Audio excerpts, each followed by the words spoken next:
एक तारा जब आसमान की सारी हदों को लांग कर जमीन पर गिरने को निकलता है तो गिरते गिरते भी अकेला तारा जाने कितनों की असरतें पूरी कर जाता है। साथियों, प्रदेश में इन दिनों ओएमआर घोटाले को लेकर युवा बेरोजगार जो है वो काफी चिंतित है। क्या वर्तमान में भर्ती एजेंसियों में ओएमआर घोटाले जैसी क्रियाएं होती है? ये सवाल जो है हर बेरोजगार और हर तैयारी करने वाले अभ्यर्थी के जहन में है। साथियों, आज मैं मेरी भी दास्तान आप लोगों को इस ओएमआर घोटाले के जो एपिसोड है उसके माध्यम से बताना चाहूंगा कि 2018 में लेब असिस्टेंट भर्ती जिसमें मात्र मैं 2 से 3 अंक से रहा था, उस भर्ती के बाद में मैंने केवल एक ही एग्जाम की जो है तैयारी की थी, 3rd ग्रेड की, जिसमें पेपर आउट हो गया था। उसके बाद में मैंने भर्ती परीक्षाओं की तैयारी करना छोड़ दिया था। साथियों, आज मैं इस एपिसोड के माध्यम से आपके तमाम उन सवालों का जवाब देने का प्रयास करूंगा जो आपके लंबे समय से दिमाग में है कि क्या बैकडोर से ओएमआर एंट्री होती है तो फिर कैसे होती होगी और क्या प्रोसेस होता होगा और कैसे ये ओएमआर का आगे का जो कार्य है वो होता है। मैं 3 एपिसोड आपके माध्यम से शेयर करूंगा। तीनों एपिसोड में आप जो है ये समझ पाओगे और ये तीनों एपिसोड राजस्थान कर्मचारी चयन बोर्ड से संबंधित घोटाले से को लेकर ही है। आज वर्तमान में चतुर्श्रेणी कर्मचारी भर्ती में घोटाला नहीं हुआ, भले ही आप अपना जो असफलता है उसका इसकी आड़ में ये कह सकते हो कि साहब घोटाला हुआ है, क्योंकि 21 लाख 21.5 लाख युवाओं का रिजल्ट आपके सामने है। उस रिजल्ट को आप एनालिसिस करोगे और जिनका चयन हुआ है उनसे बात करोगे तो आप कहीं ना कहीं ये फील कर पाओगे कि नहीं, जिन्होंने मेहनत की है उनका ही चयन हुआ है। लेकिन इस आड़ में क्या ओएमआर घोटाला नहीं होता, इस बात को भी नकारना गलत है। मैं आप तमाम साथियों से उम्मीद करूंगा कि आप इन तीनों एपिसोडों को पूरा देखोगे। देखने के बाद में आप ये समझ पाओगे कि किस प्रकार से ओएमआर घोटाला होता है। आज इस पहला एपिसोड है, हो सकता है कि आप लोगों को थोड़ा सा मैं इस वीडियो में ज़्यादा समय लूं, लेकिन आप लोगों की एक एक चीज़ें जो है वो मैं क्लियर करने का पूरा प्रयास करूंगा कि ये ओएमआर घोटाला, इसके माध्यम से ये हम पिछले 2 साल से इस लड़ाई को लड़ रहे हैं। जहां जहां मुझे अवसर मिला मैंने सरकार के सामने ये बात रखी है। हाँ, एसओजी में भी एफआईआर दर्ज हो रखी है, बात पुरानी है, लेकिन मैं उस पुराने समय से लेकर आज दिनांक तक आपको रिलेट करूंगा और आज दिनांक तक क्या चल रहा है वो भी मैं बताने की प्रयास करूंगा। और आपका सहयोग रहा ना तो ये जो सारे आरोपी है वो उन आरोपी का आप दर्शन भी करोगे और वो दिन दूर नहीं होगा जब सारे आरोपी जो है जेल की सलाखों में रहेंगे। ये एपिसोड मैं साथियों से जो है शुरू कर रहा हूं। इंपॉर्टेंट बात आप ये देखिएगा कि इस एपिसोड का जो संबंध है वो ओएमआर सीट घोटाले को लेकर है। 2018 में जब सरकार राजस्थान में चेंज हो गई थी, और ये सरकार की बात नहीं है कि बीजेपी कांग्रेस नहीं, मैं केवल और केवल युवा बेरोजगारों के साथ जो कुठाराघात हुआ है उस कुठाराघात की बात करूंगा। जो ओएमआर घोटाले को लेकर जिन गरीबों का हक छीना गया है ना, मैं केवल उस दर्द की बात करूंगा, केवल उस पीड़ा की बात करूंगा। सरकार चेंज हो गई थी लेकिन जो कर्मचारी थे, कुछ कर्मचारी बीजेपी के द्वारा लगाए गए थे, बाद में कांग्रेस सरकार के द्वारा हटाए भी नहीं गए थे। इसलिए मैं दोनों सरकारों में से किसी भी सरकार की यहाँ पर बात नहीं करूंगा, क्योंकि राजनीतिक बात नहीं है, न्याय की ये बात है कि जिस माँ के बेटे का जो हक किसी ने छीना है ना, उस हत्यारे का, उस अपराधी का, उस पापी का क्या हुआ, उसकी और मैं आपको लेके चलूंगा।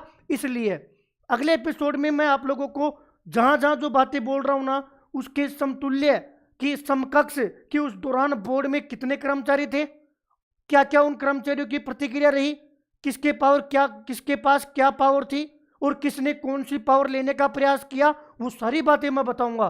समकक्ष लेके चलूंगा कि किस प्रकार अध्यक्ष ने मेंबर को हटाया, किस प्रकार मेंबर की पावर खुद तक सीमित रखी, किस प्रकार सरकार को बार बार लेटर लिखा गया उस समय। आप आज इस एपिसोड के माध्यम से ये मानिए कि हम चल रहे हैं 2018 में। 2018 में कर्मचारी चयन बोर्ड में 3 भर्तियों का जो विज्ञापन है वो जारी होना था कि महिला पर्यवेक्षक, प्रयोगशाला सहायक और कृषि प्रयोगशक।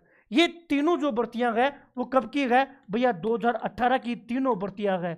होता यह है कि कोई भी सरकार जब भर्ती निकालती है तो ये होता है कि हम ये तीनों भर्तियां अर्थना संबंधित एजेंसी के पास जाती है, और इन तीनों भर्तियों की जो अर्थना है वो किसके पास थी? कर्मचारी चयन बोर्ड के पास। कब की बात है? 2018 की बात है। 3 भर्ती परीक्षाएं थी।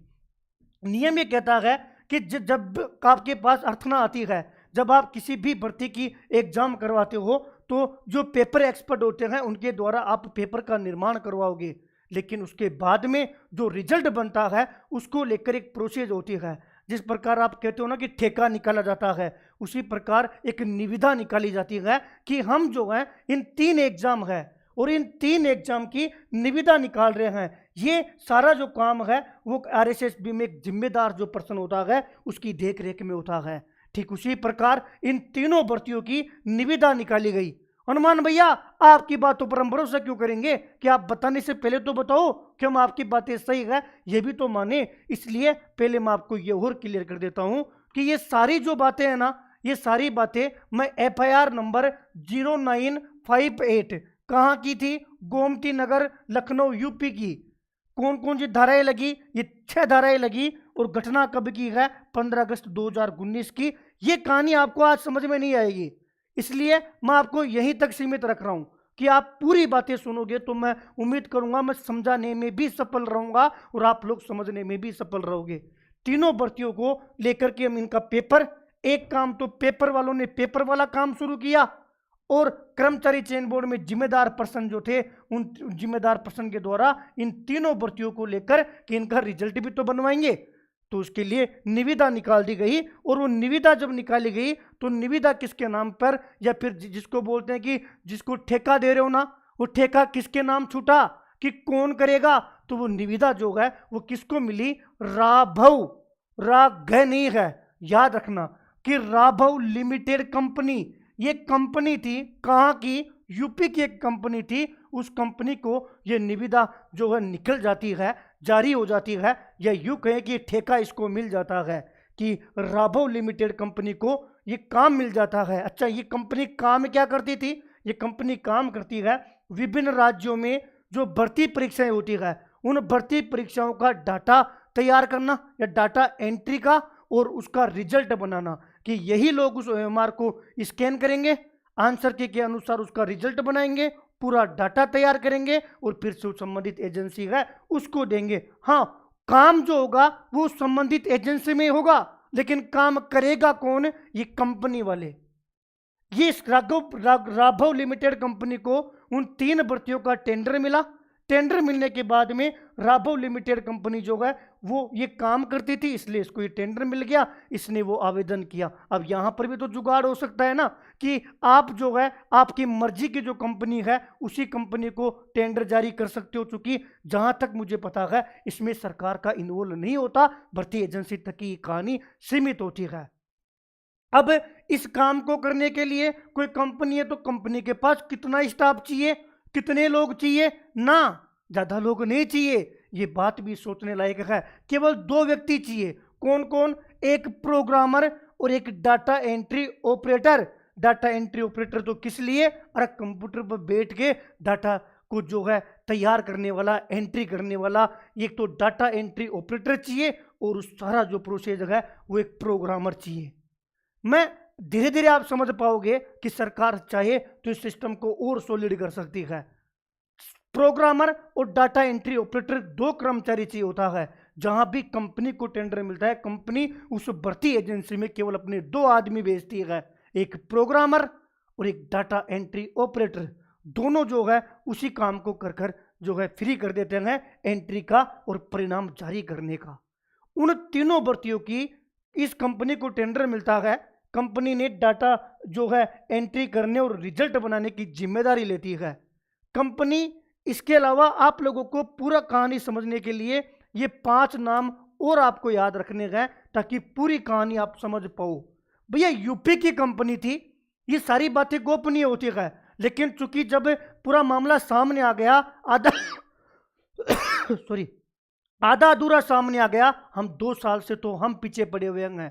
पूर्व में भी जब मैं 22-23 से एक्टिव था तब से हम इस कहानी पर पीछे पड़े हुए हैं, क्योंकि 2018 में मेरा भी मन नहीं मान रहा था कि ऐसा हुआ होगा, लेकिन धीरे धीरे धीरे धीरे धीरे चीज़ें सामने आती गई और हम फिर जैसे ही मैं पूरे संगठन में जुड़ा, अब संगठन में काम कर रहा हूँ, चीज़ें कहीं ना कहीं जब मैंने व्यक्तिगत काम किया, पीछे पड़े, आरटीआई लगाई, दुनिया भर की चीज़ें, उसका पूरा निचोड़ मैं आपको रखूँगा तो आप समझ पाओगे भी। ये 5 आदमियों आपको ध्यान रखना है कि एक विनोद कुमार गौड़, एक साधान खान, एक पंकज कुमार गुप्ता, एक कमल किशोर यादव और एक अजीत कुमार, ये 5 नाम मैंने क्यों लिखे हैं? क्योंकि ये पांचों नाम का हमें काम पड़ेगा और आप इस पांचों को समझ पाओगे। भैया यहाँ राजस्थान की 3 भर्तियों के लेकर यूपी की कंपनी को मिल गया, तो ये लोग कहाँ के थे? ये लोग, ये विनोद कुमार जो गौड़ है ये भी यूपी का था, सादान खान भी यूपी का था, पंकज कुमार गुप्ता भी यूपी का था और कमल किशोर यादव भी यूपी का था और अजीत कुमार भी यूपी का था। यूपी की चीजें राजस्थान में कैसे आई कि उनको हमें कैसे पता किसी अभ्यर्थी को कि मैं घोटाला करवाना चाहूंगा तो कौन सी जो कंपनी के पास ये ओएमआर वाला काम है?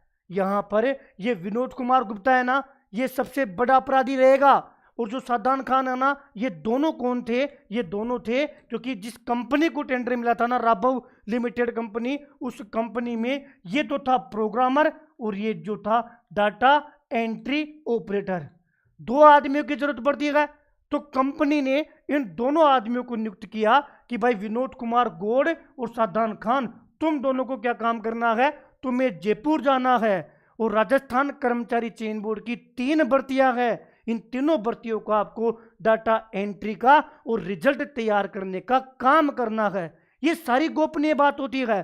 कंपनी वाले ने इन दोनों को बताया, लेकिन इन दोनों के दिमाग में लालच आया क्योंकि ये 2014 से काम कर रहे थे इस कंपनी में, विनोद कुमार गौड़, और ये चाहे यूपी वाली कंपनी हो, यूपी के एग्जाम हो, उसमें भी घोटाला किया है। अगला आदमी स्वीकार कर रहा है। मेरी जो सारी बातें मैं बोल रहा हूं ना, वो इनके द्वारा जब इनकी कुटाई हुई, एफआईआर में बयान दिए गए, वो सारी चीजें, चार्जशीट थी, सुम में बोला गया है और सारी चीजें रिकॉर्डेड जो हैं, वही चीजें मैं आपको कह रहा हूं ताकि आप समझ पाओ।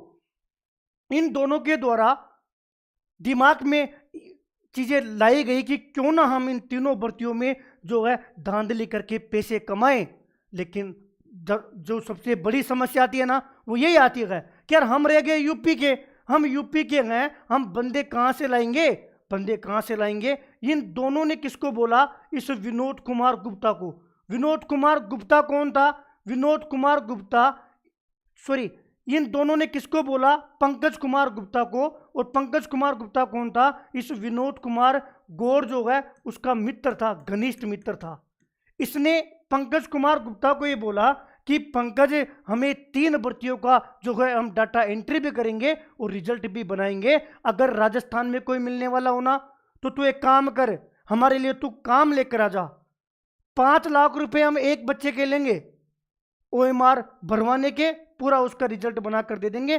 कैसे करना है ये मैं तुम्हें बाद में बता दूंगा, लेकिन तू अभ्यर्थियों का जुगाड़ कर। इन दोनों ने पंकज को बोला। पंकज ने, कहते हैं कि हर आदमी का काश होता है कोई ना कोई, इस पंकज ने कमल को बोला क्योंकि कमल पंकज का दोस्त था, और इस कमल ने अजीत को बोला। अजीत किसका दोस्त था? कमल का था। लेकिन ये बातें यूपी तक ही घूम रही है, अभी यूपी में ही मामला घूम रहा है। लेकिन यहाँ से इन दोनों ने जो है अपना गेम शुरू कर दिया कि हमें जो है इस भर्ती में धांधली करनी है। साथियों, आगे बढ़ने से पहले मैं एक चीज और चाहूंगा कि आप लोग जो है घटना घटित के एक चीज और ध्यान रखें कि भैया इन दोनों का घनिष्ठ मित्र पंकज कुमार गुप्ता था। इन दोनों, पंकज ने वादे के अनुसार 18 अभ्यर्थी लाकर दिए, किनको? इस विनोद कुमार गौड़ को और सादान खान को, कि आप जो है वो 5 लाख रुपए के हिसाब से इन 18 अभ्यर्थियों में, अब 18 अभ्यर्थियों को नाम भी दिया, एडमिट कार्ड भी दिया, मतलब रोल नंबर भी दिया कि आप इन 18 अभ्यर्थियों का जो है काम करवा दो। अगर इन 18 का काम करवा दोगे तो 5 लाख रुपए के हिसाब से हम आपको पैसे दे देंगे। जैसे ही ये बात इन दोनों तक पहुंची तो विनोद कुमार गौड़ ने इसको कहा, किसको? पंकज को, कि तू उन 18 अभ्यर्थियों को बोलना कि वो ओएमआर जो है वो खाली छोड़कर आ जावे। पंकज कुमार गुप्ता ने उन 18 अभ्यर्थियों तक बात पहुंचा दी और उन 18 अभ्यर्थियों ने जो है ओएमआर खाली छोड़ दिया। और भगवान, आप एक चीज विश्वास नहीं करोगे, उन 18 के 18 अभ्यर्थियों का इस विनोद कुमार गौड़ ने और सादान खान दोनों ने मिलकर ओएमआर भर दी। और जब रिजल्ट आया तो उन 18 का जो नंबर आ गया और वो लोग 18 के 18 टॉपर रहे। एक चीज अब आपके दिमाग में आ रही होगी कि भैया आप हमें तो यूपी वाली बातें बता रहे थे अभी तो कि सारे यूपी के थे, फिर इनको अभ्यर्थी मिले कहाँ? कि पंकज ने कमल को बोल दिया, कमल ने अजीत को बोल दिया। आपको 3 नाम और मैं राजस्थान में एंट्री करवा रहा हूं अब आपको, कि 3 नाम और आपको ध्यान रखने हैं। कि 2 नाम तो ये रमेश मीणा, ये कहां का है? ये दौसा का है। ये धर्मेंद्र मीणा, ये कहां का है? ये भी दौसा का है। और ये अनिल चौधरी, यही तो है मेन। ये आरएसएस-बी में, आरएसएस-बी में क्या था? ये पुलिस कांस्टेबल जो गार्ड के पद पर तैनात था। क्या था? इसके ऊपर मैं पूरा एपिसोड आपको शेयर करूंगा, एक अलग से एपिसोड शेयर करूंगा जिसमें आप समझ पाओगे। अभी केवल इतना समझो कि जब वो यूपी में बातें चल रही थी तो राजस्थान तक मामला कैसे आया। 3 नाम आपको ध्यान रखने हैं। अनिल चौधरी कर्मचारी चयन बोर्ड में पुलिस कांस्टेबल था और गार्ड की नौकरी करता था। रमेश मीणा, धर्मेंद्र मीणा, दोनों दौसा जिले के थे। अब वो जिस अजीत की मैं बात कर रहा था ना अभी, कि भैया इस अजीत का क्या रोल है। पंकज कुमार गुप्ता ने 18 अभ्यर्थी इनको, विनोद को और सादान को दे दिए 5-5 लाख रुपए में। पंकज ने इस अपने अजीत मित्र अजीत को ये कहा था कि मुझे तू 8 लाख रुपए में अभ्यर्थी ला कर दे दे। कितने लाख रुपए में? 8 लाख। ये यहाँ 5 मांग रहे थे। पंकज के दिमाग में लालच आया कि एक अभ्यर्थी का 3 लाख रुपए मैं कमा लूंगा। पंकज ने कहा कि 8 लाख रुपए में अजीत भाई मुझे ला कर दे दे। अजीत ने अपने मित्र कमल को कहा, यहां तक तो सारे ये यूपी के थे, कमल के जितने भी रिश्तेदार राजस्थान में रहते थे। अब इस कमल जो है, कमल का जो कनेक्शन था वो पूर्वी राजस्थान में था और दौसा के 2 अभ्यर्थी कमल के हाथ लगे, एक रमेश मीणा और एक धर्मेंद्र मीणा। और इन दोनों से कमल ने क्या किए? वो 18 अभ्यर्थी ले लिए। वो 18 अभ्यर्थी लिए। 18 अभ्यर्थियों के इन्होंने 18 अभ्यर्थियों को सूचना पहुंचाई। 18 अभ्यर्थियों ने ओएमआर खाली छोड़ी, परीक्षा में बैठे और इस विनोद कुमार और साधान ने उनकी ओएमआर भर दी। कैसे? क्योंकि जब ओएमआर जो डाटा की एंट्री होती है, ओएमआर चेक होती है, तो कर्मचारी चयन बोर्ड ने इनको प्री आंसर की दी। उस प्री आंसर की के अनुसार इन दोनों ने आराम से उसकी ओएमआर भरी और 18 के 18 का चयन हो गया। इन 18 का क्या हुआ वो भी अपन अगले एपिसोड में बात करेंगे। भैया कुछ चीजें समझ में आई, कुछ चीजें हमारे और भी सवाल है। ये पूरा मामला सामने कब आया? सामने तब आया कि ये जब सारे पैसे लेकर 61.50 लाख रुपए इनको देने गए तो इस विनोद कुमार गौड़ के पास 25 लाख, सदान खान के पास 20 लाख, इस पंकज गुप्ता के पास 5.5 लाख और ये अजीत था उसके पास 6 लाख और इस कमल के पास 5 लाख के बैग थे। ये पैसे जब इनको देने गए तो कोई देवता स्वरूप कोई यूआईटीसी ने इनकी शिकायत की और इसके पीछे की कहानी भी मैं आपको अगले एपिसोड में बताऊंगा कि वो शिकायत कैसे गई। अभी मैं आपको समझाने की कोशिश कर रहा हूं। कंपनी मिली, कंपनी ने अपने कर्मचारी को कहा, कर्मचारियों ने अपने दोस्तों को कहा, दोस्तों ने रिश्तेदार ढूंढे, काम का एक डेमो हुआ, काम हो गया। ये चीजें तो अपने सामने आ गई। लेकिन इसके अलावा आप एक इनकी चाल देखिएगा, गेम देखिएगा। विनोद साधान से बात करता था फोन के ऊपर, या मैं ये कहूं कि व्हाट्सएप पर चैट करता था। साधान ने जो नंबर सेव कर रखे थे, इसके कर रखे थे विनोद सर ऑफिस के नाम से, विनोद सर ऑफिस के नाम से। यहां जो मोबाइल नंबर थे ना, वो इंपॉर्टेंट बात है क्योंकि केस हमें ही सोल्व करना है। साधान उसी मोबाइल नंबर से पंकज से बात करता था, पंकज उसी मोबाइल नंबर से अजीत से बात करता था, अजीत जो है वो उसी मोबाइल नंबर से कमल से बात करता था, और कमल जो है इसके पास 2 सिमें थी, कमल अलग अलग नंबर से धर्मेंद्र और रमेश से बात करता था। ये मैं नंबर की बात क्यों कह रहा हूं?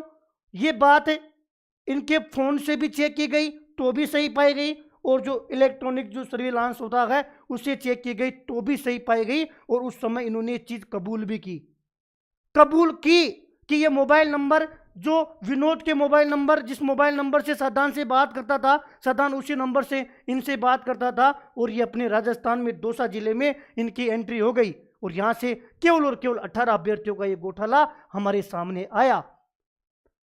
साथियों, जैसे ही अदर स्टेट का मामला होता है तो फिर संबंधित जो स्टेट है उसके गृह विभाग से परमिशन ली जाती है इस मामले को रफा दफा करके, चूंकि इसमें कई जो नेता लोग थे उनके रिश्तेदार निकल गए, इस मामले को दबाने का पूरी तरीके से प्रयास किया गया। भैया धर्मेंद्र रमेश की तो आपने बात बता दी कि इन्होंने भी स्टूडेंट दिए, लेकिन उस अनिल चौधरी का क्या रोल है? उस अनिल चौधरी की बात भी मैं आप लोगों को अलग से पूरे एपिसोड में करूंगा। इस अनिल चौधरी से ये विनोद कुमार गौड़ क्या करता था, व्हाट्सएप पर बात करता था। व्हाट्सएप पे जो चैटिंग मिली है उसमें ये अनिल चौधरी इसको क्या भेज रहा है, अब रिजल्ट के बारे में बता रहा है, एडमिट कार्ड के बारे में बता रहा है, परीक्षाओं के बारे में बता रहा है, अभ्यर्थियों के रोल नंबर OMR को आदान प्रदान कर रहा है, कभी सेंड कर रहा है, कभी प्राप्त कर रहा है, ये अनिल चौधरी। और उसमें इसके मोबाइल नंबर है, और ये मोबाइल नंबर है, और इस मोबाइल नंबर से ये पता लगाया जा सकता है कि ये सिम किसके नाम पे थी, ये सिम जो है किसके नाम पे थी, इस अनिल चौधरी के नाम पर थी। ये अनिल चौधरी से विनोद बात करता था। अनिल चौधरी कर्मचारी चयन बोर्ड में कांस्टेबल था। आज इनमें से सारे लोग बाहर हैं।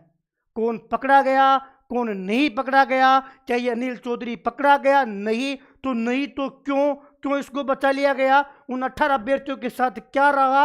ये कहानी तो धर्मेंद्र रमेश की कमल की थी। जब ये राजस्थान आ गए ना, कौन, ये विनोद और सादान, ये जयपुर में आए, एक होटल में रुके, वहां से कर्मचारी चयन बोर्ड आते थे, चेक करते थे, वापिस होटल में जाते थे। ये तो यूपी से जो इन्होंने सेटिंग की ना, उससे 18 अभ्यर्थी मिले जिनको इनको कबूल किया गया। जब वो 18 अभ्यर्थी इनको पैसे 18 अभ्यर्थियों का पैसा संबंधित लोग जब इनको देने गए, कहां पर, गोमती नगर, लखनऊ पूर्वी कमिश्नरेट यूपी, जब ये चीजें सामने आई, जब वहां पर ये FIR दर्ज होती है और उस FIR में ये सारी कहानी लिखी हुई है।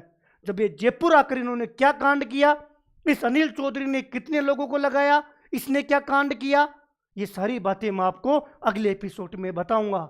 और उससे भी अगले एपिसोड में फिर मैं एक पूरा वीडियो आप लोगों को शेयर करूंगा, जिसमें मैं आपको ये भी बताऊंगा कि इसके समकक्ष कर्मचारी चयन बोर्ड में क्या क्या चल रहा था। अध्यक्ष कौन थे, मेंबर कौन थे, मेंबर हट गए तो दोबारा मेंबरों की नियुक्ति क्यों नहीं हुई, अध्यक्ष साहब ने अन्य मेंबरों की ताकत भी अपने पास लेने के लिए सरकार को लेटर क्यों लिखा, सारी कहानी समझाऊंगा। आज आपको मैं बता रहा हूं कि 2018 में OMR घोटाला हुआ, 19 में OMR घोटाला हुआ, 2020 में OMR घोटाला हुआ। आज हम ये कह रहे हैं, हनुमान किसान की एक मांग है, मेरी एक आदत है, मैं रोने से ज्यादा भरोसा करता हूं कि जो विसंगतियां ना वो दूर हो। पहले तो गुजरात की तर्ज पर अभ्यर्थियों की ऑनलाइन OMR आनी चाहिए। नहीं कह रहे कुछ घोटाला हुआ होगा, लेकिन OMR ऑनलाइन आनी चाहिए। एक मांग तो हमारी यह है। और दूसरी मांग, ये जो मैं बता रहा हूं एपिसोडों के माध्यम से, इन सबको जेल होनी चाहिए। अगर ये गुनहगार है तो जेल होनी चाहिए, और ये गुनहगार नहीं है तो फिर ये जिन पुलिस वालों ने इनको पकड़ा है, इनके जो छवि खराब हुई है, उन पुलिस वालों को बोलो कि इनसे माफी मांगे। अब हमें न्याय चाहिए, क्योंकि ये मैं बहुत 2 साल से पता कर बैठा हुआ था कि ये पीड़ा बहुत लंबी थी। इस एपिसोड के माध्यम से मैंने बहुत कुछ समझाने का आप लोगों को प्रयास किया है। और आप लोगों को एक चीज और मैं निवेदन करूंगा कि इसमें एक चीज लिखी हुई है, दोषी बच कैसे गए, दोषी अभी कहां है, किसने किया, कैसे हुआ और किसने किया का तो जवाब मैं आपको एपिसोड के माध्यम से दे दूंगा। लेकिन दोषी बच कैसे गए, इसका जवाब भी मैं आप लोगों को दे दूंगा जी। लेकिन अभी ये कहां है, इनको सजा दिलवाना पड़ेगा, क्योंकि ये एपिसोड जाने के बाद में वो जो जितने भी माथाफोड़िया है वो आपके भाई के ऊपर आना तय है। हम इसको लगातार, इस आवाज़ को हम सत्य बेदड़क के माध्यम से, कुणाल भटनागर जी के माध्यम से हम समय समय पर उठा रहे हैं। थोड़े दिनों पहले भी कर्मचारी चयन बोर्ड के अध्यक्ष जी से बयान लिया गया था, उन्होंने कहा है कि हमने पूरा कोऑपरेट किया है, लोग पकड़े जाएंगे। आज भी एजुकेशन नगरी पर कर्मचारी चयन बोर्ड के माननीय अध्यक्ष साहब जी ने बयान दिया है कि पूर्व में घोटाला हुआ था, लेकिन इसका मतलब नहीं है कि वर्तमान में भी हो रहा है। लेकिन हम एक चाहते हैं कि पूर्व में हुआ था ना, तो पूर्व के अपराधियों को सजा क्यों नहीं मिली, क्योंकि उन्होंने किसी का तो हक खाया है। अब हनुमान किसान एपिसोड के माध्यम से इस आवाज को बुलंद करेगा। और सरकार के समक्ष ऐसा नहीं है कि मैंने बिना काम किए एपिसोड बना रहा हूं, मैंने अपने स्तर पर जो काम करने थे ना वो काम कर दिए। अब हमें परिणाम चाहिए, अब हम इन लोगों को सजा दिलवानी है। इस एपिसोड को तमाम साथियों को शेयर करना है। ज़्यादा से हर ग्रुप में होना चाहिए, हर अभ्यर्थी की जुबान पर होना चाहिए, ताकि मेरे दो मकसद पूरे हो सके। आपकी ओएमआर जो है वो ऑनलाइन आपको मिल सके, और ये जो ओएमआर घोटाला करने वाले जो पिछली भर्तियों में किया था, इनको सजा मिले। उम्मीद है आप लोग सपोर्ट करोगे, मैं दूसरा एपिसोड लाऊंगा, सपोर्ट करोगे, तीसरा एपिसोड लाऊंगा। आज दिनांक 18 जनवरी 20 जनवरी तक की कहानी मैं आप लोगों को शेयर करूंगा। कब? जब आप लोग चाहोगे। आप इसमें इंटरेस्ट नहीं लिए, आप लोगों ने शेयर नहीं किया, आपने पूरे जितने भी हमारे बेरोजगार हैं उन तक नहीं पहुंचाया, तो हमारा एपिसोड यही खत्म होगा। वरना मैं आगे वाला एपिसोड भी आपको जल्द शेयर करूंगा। बहुत बहुत धन्यवाद। और कमेंट के माध्यम से अपनी सारी जो क्यूरी है वो भी हनुमान किसान तक शेयर करें। आपका भाई विसंगतियों पर काम कर रहा है, दूर करवाएगा। आप तमाम साथियों के जो भविष्य है उसकी रक्षा करने का राजस्थान बेरोजगार यूनियन की तरफ से मैं वादा करता हूं। जय श्री राम, जय बालाजी महाराज की। धन्यवाद।